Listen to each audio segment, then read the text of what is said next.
मित्रों, राधे राधे, नमस्कार। आज हम सन की साढ़े साती के बारे में विचार करेंगे कि सन की साढ़े साती क्या होती है, यह किन राशि के लोगों के लिए अच्छी है, शुभ है और किन के लिए बुरी है। तो मैं सबसे पहले आपको बता दूं कि सन की साढ़े साती हमेशा जब चंद्रमा से 12वें स्थान पे शनि आते हैं तभी कुल मिला के सन की साढ़े साती शुरू होती है। और जब चंद्रमा से 12वें शनि आएंगे तो इसे सन की साढ़े साती का उदय काल कहा जाता है। जब वह लग्न में आ जाएंगे तो उनको एक प्रकार से शिखा काल कहा जाता है। और जब ये लग्न से दूसरे भाव में, जिसे आप उतरती हुई साढ़े साती कहते हैं, तो इसको अस्त काल कहा जाता है। इन चीज़ों का आप बिल्कुल ध्यान रखें।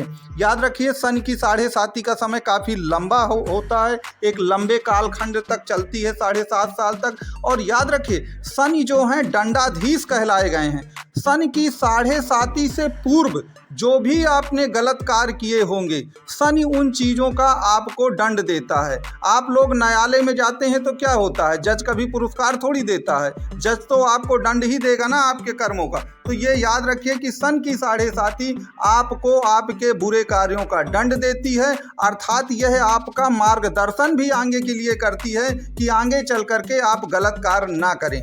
मित्रों, जैसा कि मैंने आपको बताया है कि सन की साढ़े साती का विचार हमेशा चंद्रमा से किया जाता है। तो ये ध्यान दीजिए कुल मिलाकर कि यदि आपका चंद्रमा आपकी कुंडली में शनि के साथ बैठा हुआ है तो निश्चित तौर पर सन की साढ़े साती आपको सबसे ज़्यादा परेशान करेगी। यदि चंद्रमा पर शनि की दृष्टि है या आपका चंद्रमा राहु से दृष्ट है या राहु के साथ बैठकर ग्रहण दोष बनाता है तो भी सन की साढ़े साती आपके लिए काफ़ी पीड़ादायक हो सकती है। इसके सिवा ये याद रखिए कि अगर आपका चंद्रमा पाप कर्तरी योग में फंस गया है, अर्थात चंद्रमा के एक घर आगे और एक घर पीछे अगर पापक ग्रह बैठे हैं और चंद्रमा पीड़ित हो चुका है, तो याद रखिए तब भी आपको सन की साढ़े साती बहुत बुरा प्रभाव देगी। इसके सिवा यदि आपका चंद्रमा अस्त्र है, अस्त का मतलब 1, 2, 3 डिग्री का है, या आपका जो चंद्रमा है कुल मिलाकर के बाल्यकाल अवस्था में है। बाल्यकाल अवस्था का तात्पर्य भी वही होता है। और अस्त का मतलब ये है कि वो कुल मिलाकर के सूर्य के द्वारा अस्त नहीं होना चाहिए, या चंद्रमा आपका नीच का है, तो याद रखिए निश्चित तौर पर आपके लिए सन की साढ़े साती सही नहीं होगी। तो इस चीज़ का आप ध्यान दीजिए कि वास्तव में सन की साढ़े साती, आपको मैंने मूल कॉन्सेप्ट बता दिया कि चंद्रमा से इसका रिलेशन है। और चंद्रमा से इसका रिलेशन होने के कारण अगर चंद्रमा आपकी कुंडली में जितने भी प्रकार के मैंने रूल बताए हैं उनसे अगर पीड़ित है तो निश्चित तौर पर मानिए कि सन की साढ़े साती आपके लिए पीड़ादायक होगी। हम इस कुंडली में देखेंगे, हमको मालूम है कि जिन लोगों की मकर राशि है उनका साढ़े साती अंतिम चरण में प्रवेश कर गया है, याद रखिए। और जिनकी एक प्रकार से कुंभ राशि है उनके द्वितीय चरण में आपकी सन की साढ़े साती चल रही है। जिनकी मीन राशि है उनकी सन की साढ़े साती अब शुरू हुई है। तो इस प्रकार से हम आगे चल करके चार्ट के द्वारा कुल मिला के इन तीनों कुंडलियों का अध्ययन भी करेंगे। और इसके सिवा मेष से लेकर के वृश्चिक तक आपके धनु राशि तक क्या प्रभाव देगा सन की साढ़े साती, वो भी मैं आपको इस पूरे वीडियो में बताऊंगा। तो मित्रों, आप वीडियो को स्किप मत करिएगा। मैं कुल मिलाकर के आपको कॉन्सेप्ट सहित सन की साढ़े साती बताऊंगा। और इसके साथ सन की साढ़े साती के साथ शनि को ठीक करने के उपाय क्या हैं। कारण तो मैं बताऊंगा ही कि सन की साढ़े साती क्यों खराब होती है, लेकिन इसके साथ साथ सन को सही करने के उपाय क्या हैं वो भी मैं आपको बताऊंगा। 2-3 चीज़ें आप ध्यान दीजिए कि जब भी सन की साढ़े साती शुरू होगी तो शनि का जो स्वभाव है, मूल स्वभाव उसका विलंब करना है, मूल स्वभाव उसका दंडित करना है, मूल स्वभाव उसको दूसरों को पीड़ा देना है। तो इस प्रकार से आप इस मूल स्वभाव को याद रखिए कि सन की साढ़े साती में आपको इन चीज़ों से दो चार होना पड़ेगा।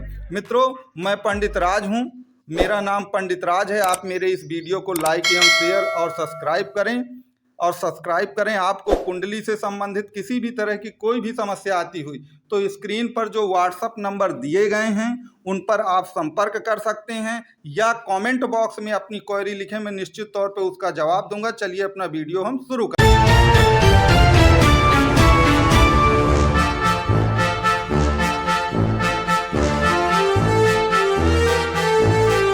मित्रों, अब हम कुंभ राशि के चार्ट का विश्लेषण करेंगे, क्योंकि कुंभ राशि के अंतिम चरण में जो तृतीय चरण 7.5 का होता है, अंतिम चरण, और लोगों का कहना यह है कि अंतिम चरण जो उतरती हुई 7.5 होती है वह वास्तव में बहुत लाभप्रद भी होती है। लेकिन मैं आपको कॉन्सेप्ट सही समझाऊंगा कि वास्तव में ये तथ्य सही नहीं है। ये सभी राशियों के लिए सही नहीं होता कि अंतिम चरण जो होता है उसका हमेशा लाभप्रद होता है। तो जैसा कि आप कुल मिला के अब ये चार्ट देख रहे हैं, जो कि कुंभ राशि का चार्ट है, आप देखते हैं जहाँ पे शनि लिखा है वहाँ 11 नंबर लिखा हुआ है, अर्थात कुंभ राशि पड़ी हुई है। तो आपको मालूम है कि मकर राशि में सन की 7.5 तब चलती है जब चंद्रमा से 12वें चले जाते हैं, अर्थात जब धनु में आपके शनि आए हुए थे तब से कुल मिलाकर इनकी 7.5 चल रही है। एक मूल कॉन्सेप्ट याद रखिएगा, कोई भी ग्रह अपने घर को नहीं बिगाड़ता है।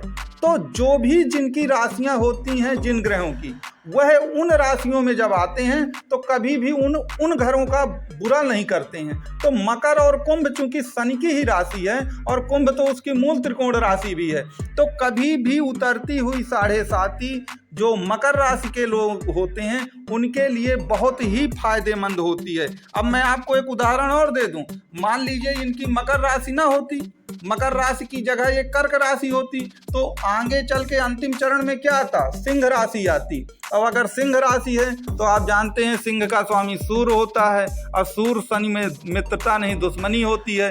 तो जो भी मकर राशि के लोग होते हैं उनकी उतरती हुई 7.5 कभी भी उनको बहुत फल दे करके नहीं जाती।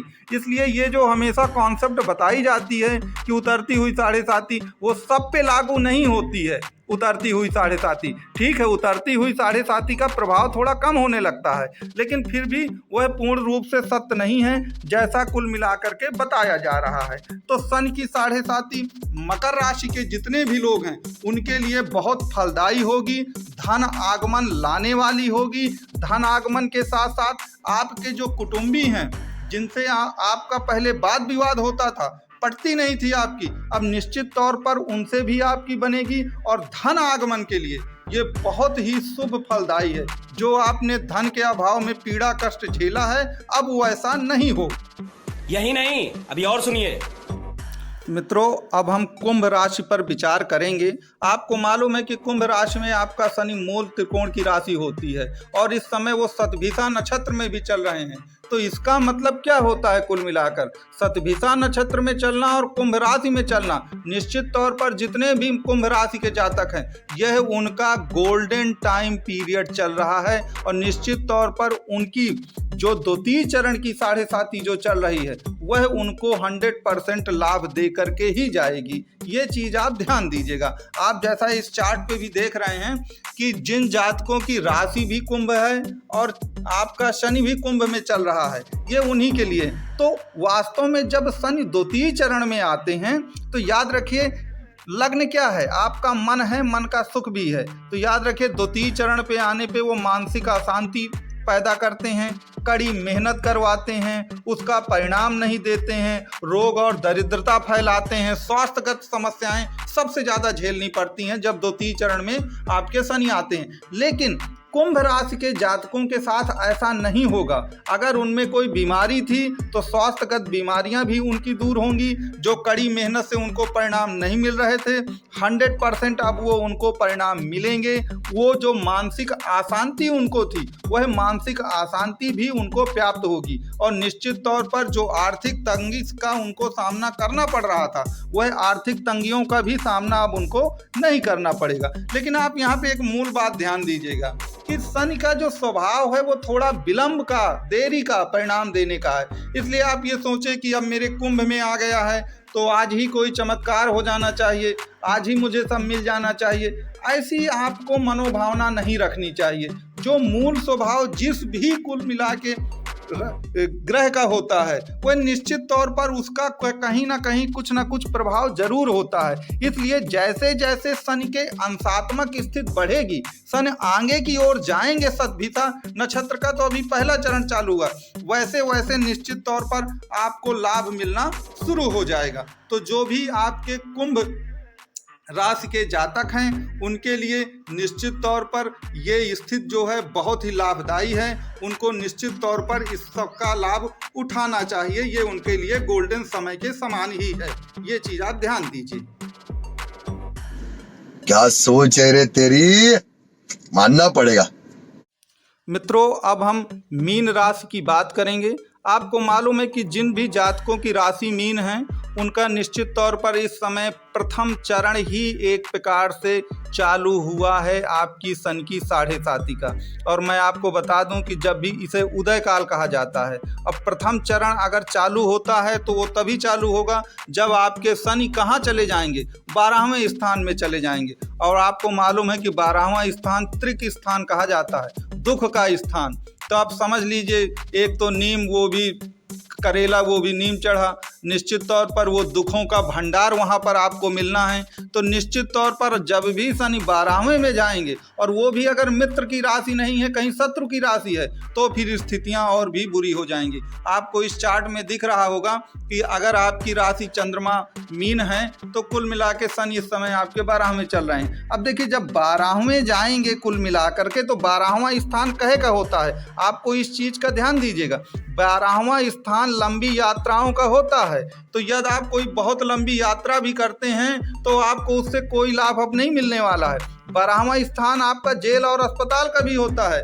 आप अपने शत्रुओं से मत उलझें, नहीं आपको कोर्ट कचहरी और जेल के चक्कर लगाने पड़ सकते हैं। इसके सिवा आपको अपने स्वास्थ्य का ध्यान देना पड़ेगा, नहीं निश्चित तौर पर आपको अस्पताल जाना पड़ेगा। 12वां घर काहे का होता है, विलंब और तनाव का भी होता है। तो निश्चित तौर पर इन क्षणों में आपको विलंब और तनाव का अनुभव हो सकता है। लेकिन मेरी एक बात याद रखिएगा कि जो मीन राशि है वो गुरु की राशि होती है और शनि और गुरु में समभाव होता है। ये परम मित्र भी नहीं है बुध और शुक्र की तरह, और शनि और मंगल की तरह परम शत्रु भी नहीं है शनि के। तो आपको मीडियम एक लेकिन प्रभाव निश्चित तौर पर कहीं ना कहीं निगेटिव ही आपको मिलने वाला है। इस चीज़ का आपको ध्यान रखना चाहिए। तो जो भी मीन लग्न वाले लोग हैं, मीन राशि वाले लोग हैं, उनको इस बात का ध्यान देना चाहिए।